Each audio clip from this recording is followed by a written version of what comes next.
masjid ya tertua di dunia, itu Istana Alhambra. Ini punya cerita khusus, nanti kita ceritakan di berikutnya, slide berikutnya. Oke, kemudian kebudayaan Islam di Eropa itu diawali dari abad ke-8 sampai ke-16 dan kemudian dilanjutkan di abad 15 sampai ke-20 gitu ya.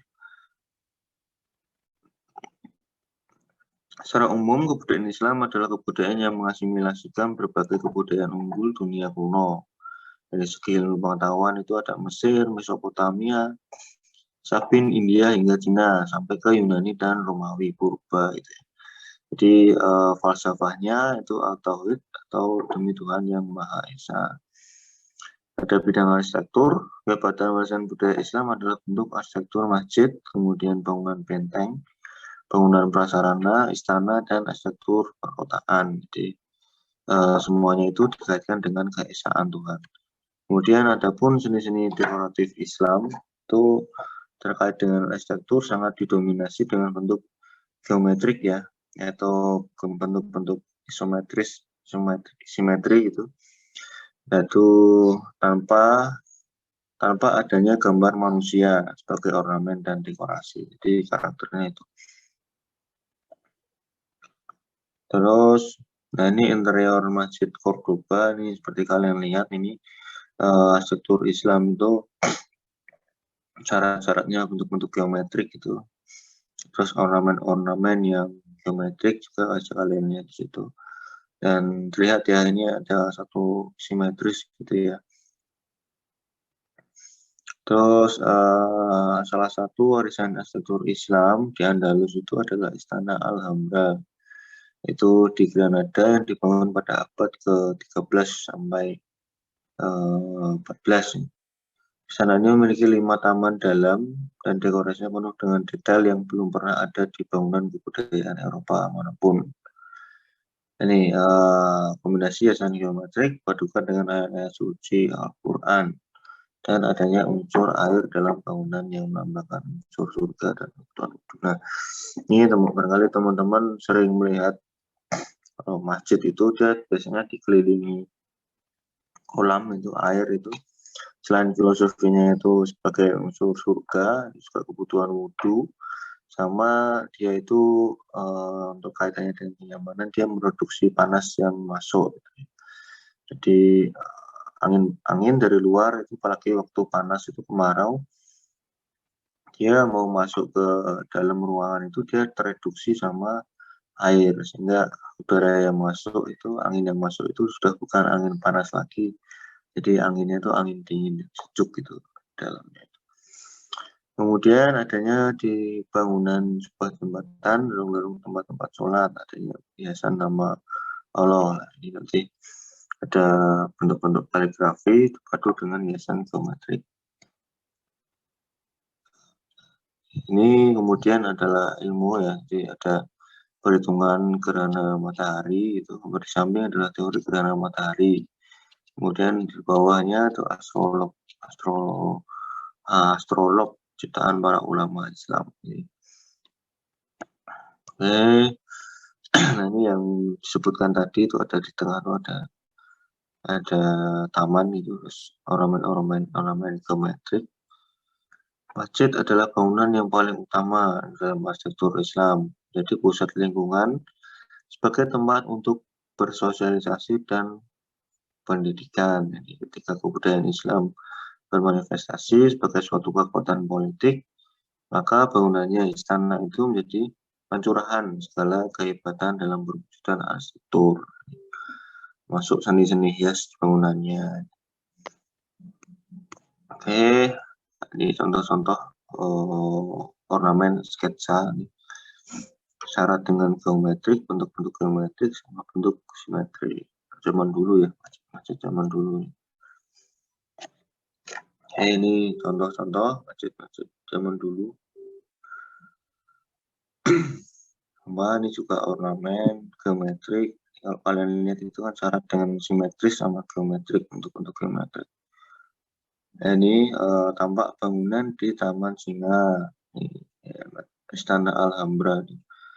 ada kebun dan taman istana, ada taman singa. Unsur geometris tidak hanya terdapat pada visual atau ornamen dan fasad, tetapi juga pada keruangannya. Nah, kalian lihat itu unsur keruangannya itu ya ada unsur geometrisnya, unsur simetrisnya. Dengan bentuk taman geometris dan simetris dan masuknya saluran air ke dalam ruangan. Kemudian kebudayaan Islam di Eropa terjadi dalam dua gelombang zaman. Dinasti Nasrid yang berkembang di Andalus, Spanyol dalam 800 tahun. Kemudian ada dinasti Ottoman. Ini ada dua dinasti ya, Nasrid sama Ottoman. Nah, adapun yang pas Ottoman itu menjadikan gereja Hagia Sophia menjadi sebuah masjid.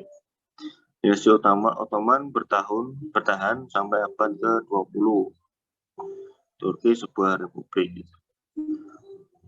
Bentuk gereja berkubah, pusat dan bermenara bentuk pincil. Nah, ini nanti kalian lihat nih bentuknya. Nah, ini tadinya gereja, kemudian disulap dan jadi masjid gitu ya. Gereja Masjid Sultan ini. Oke, kemudian masuk ke arsitektur Islam di Indonesia. Ini kalian lihat gambarnya itu. Masjid Saka Tunggal di Banyumas, salah satu masjid tertua di Indonesia. Kalau kalian lihat itu syarat dengan lokasi ya, bentuknya itu kalian Jawa itu identik dengan atap-atap seperti itu. Nah, ini proses masuk dan berkembangnya agama dan kebudayaan Islam di Indonesia. Ahmad Mansur itu menemukan sejarah bahwa ada 4 yang ditemukan itu berdasarkan teori Gujarat itu abad ke-13, kemudian teori Makkah itu abad ke-7, kemudian teori Persia abad ke-13, kemudian teori Cina itu lalu dagang dan angkatan Mahua. Nanti langsung mana Cengho masing-masing punya teorinya ya. Kemudian nah ini proses masuknya Islam ke Indonesia, atau ada perdagangan, pedagang Arab, Persia, Gujarat, masyarakat Indonesia mengenal Islam, kemudian ada melalui perkawinan itu ya, pedagang yang menetap, kemudian mendirikan perkampungan, maka sebagian dari mereka menikah dengan wanita Indonesia. Kemudian pendidikan itu melalui pesantren itu dakwah, kemudian kesenian ya, kesenian wayang saat itu digunakan oleh para wali untuk menyebarkan agama Islam. Kemudian ini pengaruhnya masuk kebudayaan Islam di Indonesia, jalur perdagangan yang bersama yang tadi. Nah, kemudian ini salah satu tokoh ya, perancang masjid ya, Ahmad Nauman ini sudah almarhum, beliau meninggal tahun 2016 kemarin. Beliau ini disebut dengan sang arsitek 1000 masjid ya. Dia senang sekali mendesain masjid-masjid. Ya, masuk ke contoh-contoh ya, bangunan masjid. Ini ada Masjid Istiqlal. Siapa yang tahu nih yang mendesain Masjid Istiqlal ini siapa? Teman-teman, ada yang tahu?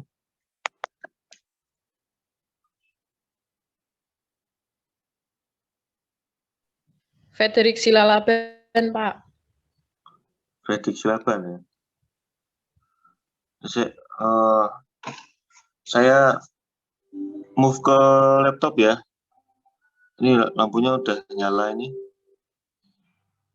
Kita pakai laptop aja ya, teman-teman ya. Tunggu sebentar ya, saya move ke laptop ya.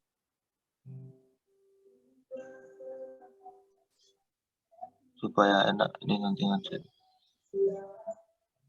Iya, Pak. Barusan nyala. Kalian jangan live dulu ya. Iya, Pak.